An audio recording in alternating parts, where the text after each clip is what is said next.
Welcome back to the DAZN Boxing Show. I'll go by the name of Ak. And I'm Barack the Boxing Bully. So nice of you to join us. A lot to talk about. One of the biggest fights in all of boxing that looks like will take place in April of 2023. I'm talking about Gervonta Davis versus Ryan Garcia. As of late, there's been a lot of tweets going around. Barack, accusations. Things that can really affect a fighter's reputation moving forward.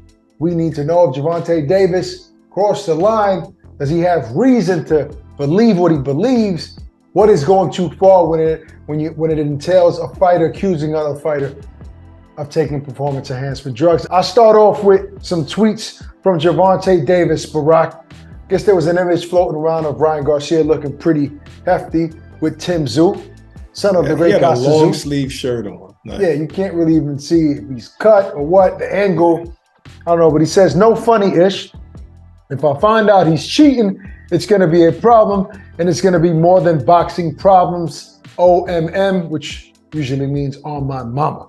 Start off with that one, Barack. Then he goes on to say he never looked that big before. He's definitely on something. Okay, so now you're not insinuating. Now you're accusing. You're saying he's definitely on something. I don't know, Barack. Without proof of somebody ever testing positive for a banned substance, is that going too far? Of course it's going too far, because now you can get lawyers involved, defamation of character, and now the fight will never happen, if that's what Ryan Garcia decides to do. Kind of like Manny Pacquiao did with Floyd. It just prolonged the fight. But there's two red flags here. First of all, I don't like talking about Twitter shenanigans. Right. Second of all, you talking about, this fight might happen in April. Meanwhile, both of these fighters have fights before the fight. And you got Gervonta Davis fighting a different Garcia, another dangerous Garcia. And I'm not sure who Ryan's fighting next. I heard there's rumors, but I don't want to say anything until I know for sure, so why are we even going past that? But if you want to talk about the Twitter war, do I think it's going too far that he said that? It can be. It depends on how Ryan receives it. It seems like Ryan received it well, and he's just defending himself. He said, man, I don't even take supplements. What he said was, look, and in that last tweet that I was reading, he also said something that wasn't true. He said the DAZN already proved they don't give a F about testing, and that is a lie. So that's a complete lie. Gervonta Davis said that, you're saying. Gervonta Davis said it, and that is not true. The DAZN cares about that very much so. Wait, first of all, why would he be saying that? Is that maybe because of Conor Ben? I don't understand why he's saying that. I think he's referring to the fact that they were going to go on with the Conor Ben Eubank fight after he tested positive, but he doesn't know the details of that. So many reasons why. What I mean? But they didn't. To hold faces. I believe Eddie Hearn was like, it just wouldn't make sense to go on it, whether we got the B side or not. Yeah, no doubt. Look, Ryan, posted a story of all of these tweets, and then he put it on, he added to the bottom, clown energy. So that was his shot at Gervonta Davis. I'm just thinking, what's going too far? Look, this sport is very sensitive when it comes to PEDs. So sometimes, even if something isn't true, and it's put out there to the masses and the person has enough influence, it'll rot in the minds of a lot of people. We all saw that with Manny Pacquiao, never testing positive from a bad substance.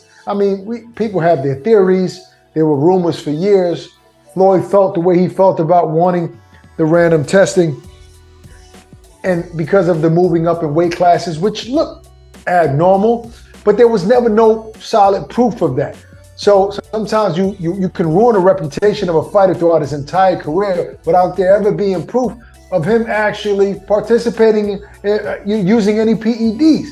So I think that's a very touchy subject. And I hope that, first off, we hope that nobody is taking any performance enhancement drugs in this sport of boxing. Nobody, including Ryan Garcia. So it's unfair to peg him and say he's definitely on something when there's no proof of that, because you can infect the minds of a lot of boxing fans. And even if Ryan never goes on to test positive for anything, which we expect, he's a clean fighter, right?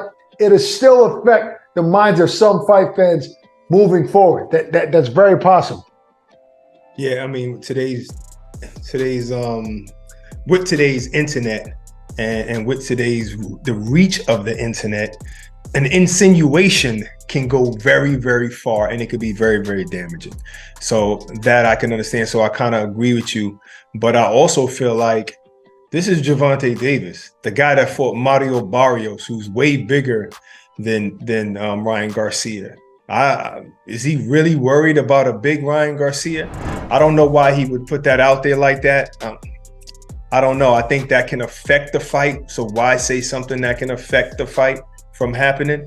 You know, I don't know. But maybe that's just his true feelings. Maybe he got a battery in his back. Maybe somebody saw the photo, and at that moment he was putting those tweets out, he just expressed himself and didn't really put any thought to it. I'm gonna say like this: most fighters be chubby, you know, in between fights, right? So they don't have muscles.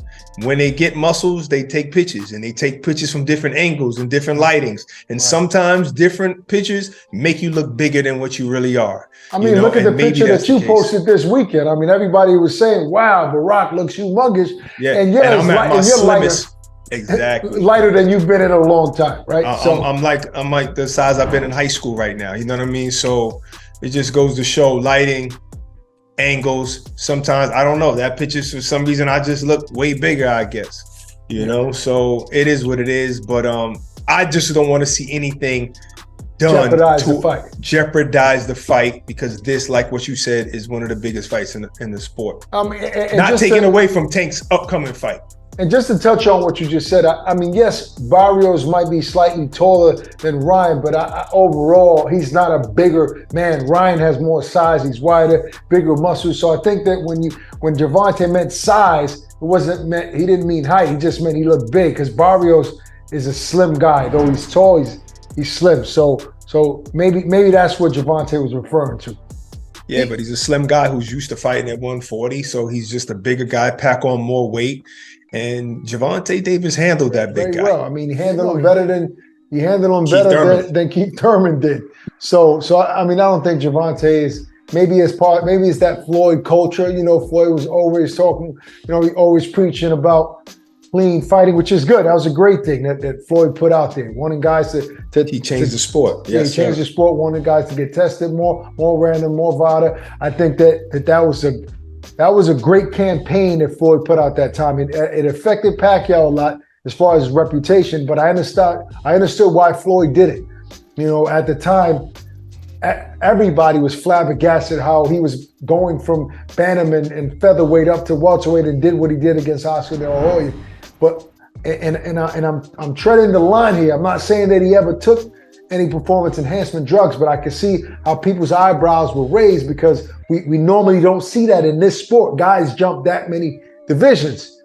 But again, credit to Pacquiao for being amazing. Maybe he was just that great, you know, because again, to this day, there's still no proof of it. If our first thought is when we see a great fighter is PEDs, then what the heck are we watching this sport for? Not a great fighter. That's not what I said. We're talking about a guy going from featherweight sound like to you're welterweight. Accusing him now. No, it sounds like you're accusing. I'm not. So answer this. When Pacquiao jumped from the weight, from I don't know, maybe like he fought at 130. No, 106. Yeah, he was 106, but I'm talking about before he fought Oscar De La Hoya. He might have been a featherweight if I'm not mistaken.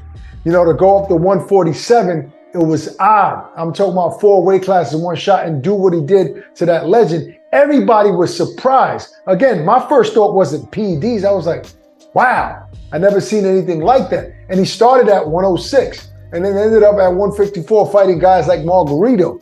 So what I'm saying is it's not fair to accuse anybody of, but I'm accusing anybody of taking any performance enhancement drugs. That's not fair. What I'm saying is I am a realist, and I could, you know, look at things objectively, and I can see how people might wonder. That's all I'm saying. How people might ponder the thought that is there something going on here? Ponder. Listen, it was 2 weight classes. Manny Pacquiao went from 135 to 147. Was it surprising because we thought De La Hoya was so much bigger? Yes, I didn't think Manny Pacquiao, but look at that speed and the ferociousness that he had. Look at the leg speed that he had, the hand speed that he had.